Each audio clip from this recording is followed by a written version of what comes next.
So, hey guys, Chowsy here. So in this video I want to talk about the most influential pirate alliance in One Piece Treasure Cruise, at least the global version. And like, this is a hard topic. Like, the main question is like, how do you even decide that? Like, is it the most successful alliance? Because like, if you look at you can look at the bounty ranking, why not?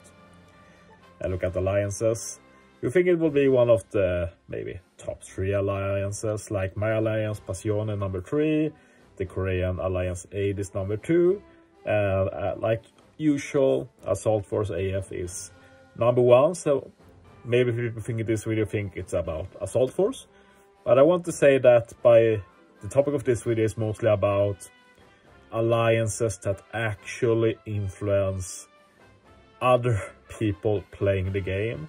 And that's not an easy thing to do. Like, even if we say AF didn't exist, there will just be other alliances winning, grinding a lot. Like, the way to beat alliances like Passione and Assault Force and stuff like Blitz and such is just play more, pull more, sleep less. Like, it's no secret what you're supposed to do, basically. So basically, what do we have in the game where what your actions actually influence what others can do in the mode? And yeah, basically there's just one mode like that, and that's PvP. That's kind of the thing about PvP, right? Like, player versus player. Like, you build a team and you face what other people have built. And that it shouldn't really be a mode where the actions of alliances affect other people. But the thing I want to talk about has gone so far that I'd say that among the hardcore communities, everybody has an opinion on these guys. Like, they have really shaped the global PvP meta for the verse, I'd say. But they have still shaped it, and they continue to do it season after season, and it's honestly infuriating that it continues to happen. The fun thing is that they aren't even like a top 10 alliance or anything, but I think some know what I'm talking about now. I've talked about this issue before in the past, but yeah, let's go to PvP ranking, check the top 10, and I think you'll see what I'm talking about here. Oh, defense win, sure. Thank you very much. Okay, there we go. Ranking. And yeah, going to talk about the top 10. I said I'm not doing top 100, but we'll see. Like, this season is super free so far. People aren't playing. Like, you might say, oh, you try hard, rank 24. But honestly, the effort I put in, like, this will usually be like closer to rank 100 than top 10. But anyway. And yeah, I think you already see what I'm talking about here. We got a few of them already. I'm obviously talking about the Bro Alliance, and like, I don't really like to like start some alliance drama or something, but what these guys are doing is honestly so frustrating. Basically, the strat of Bro is that every PvP final, they go hard from the beginning, and their plan is to hog up all the top spots and do defense teams that not even themselves can beat. Like, other alliances and their members have tried to get in touch with Bro. We also have some Korean friends, and like even some members from AID we can talk to don't really have any contact with Bro and talk to them.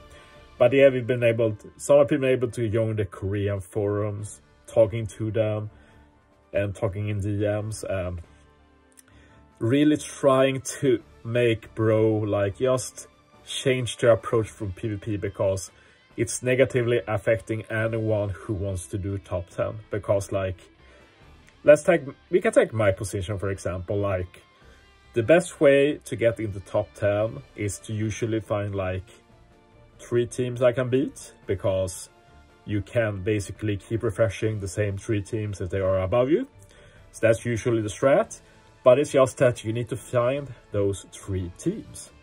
And if you have the same guys hogging the top spots, putting up these very hard defenses that you don't want to face, and if you do face them, you have far from a 100% win rate, we're talking closer to 50, like that really affects the other people. So if they put like normal def wins, then people are going to catch up to them only. So it becomes this chicken race where the actions of this one alliance influences the actions of the other people to join them in doing these very toxic, awful defense teams. And it's just infuriating. And like when people are trying to talk to them, like people like B-Mill, they're like they kind of imply that it's cheating using easier defenses. Like, what? Like, that's like implying that everybody on the JP server are cheating because most people actually run teams you can beat. They also have like excuses like they can't play much, they are busy, they are grown people with kids, but they basically play every waking hour. And what really blows my mind about what they're doing is that they actually want to get the top ranks, a lot of them, but their strat just makes it an incredible game drain for themselves. Because let's imagine that they have teams that the people below them can farm. Then they could like take turns being number one. You have easier times grinding. You'd actually face teams you can win close to 100% because they can't beat each other's teams 100%. They are basically making life miserable for everybody, including themselves. They make it so they have to spend incredible amount of games. And we honestly don't know why they are doing this. It's actually insane.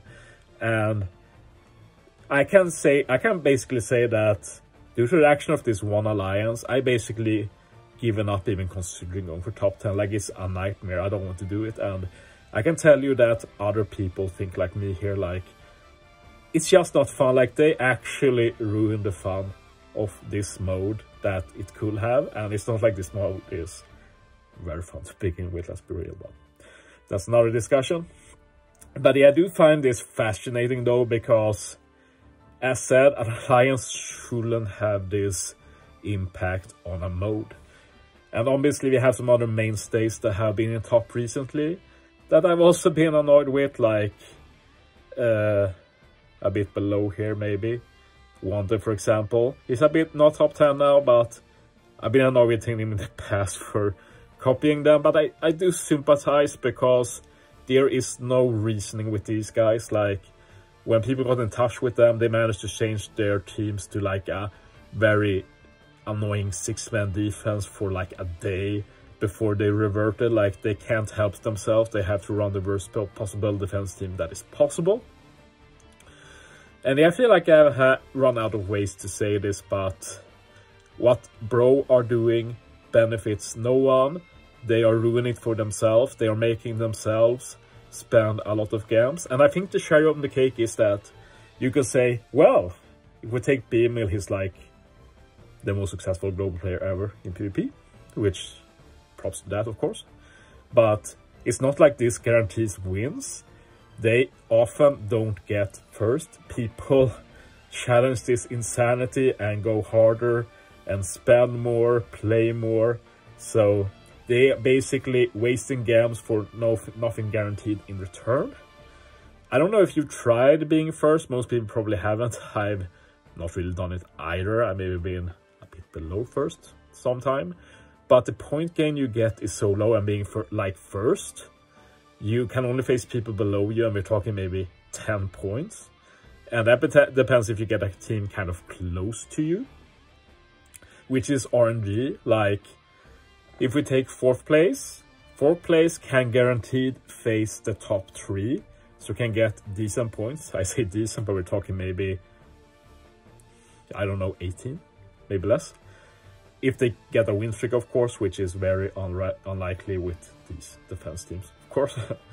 But basically, if you're first, like if you're second here, the other Bro, like he can face B-Mill every third battle, and he has maybe a 50-50 winning. Probably a bit more than that, of course. And then he has to try and get people below him. Preferably not too low, then you get no points. And as I said, there's basically no way of making sure what you get. So it's just an incredibly miserable experience, and they do what they can to make it even more miserable for themselves and others. And with that, I'll just say what many other people say on a monthly basis: fuck bro. Okay, thanks for watching, guys. See you next time.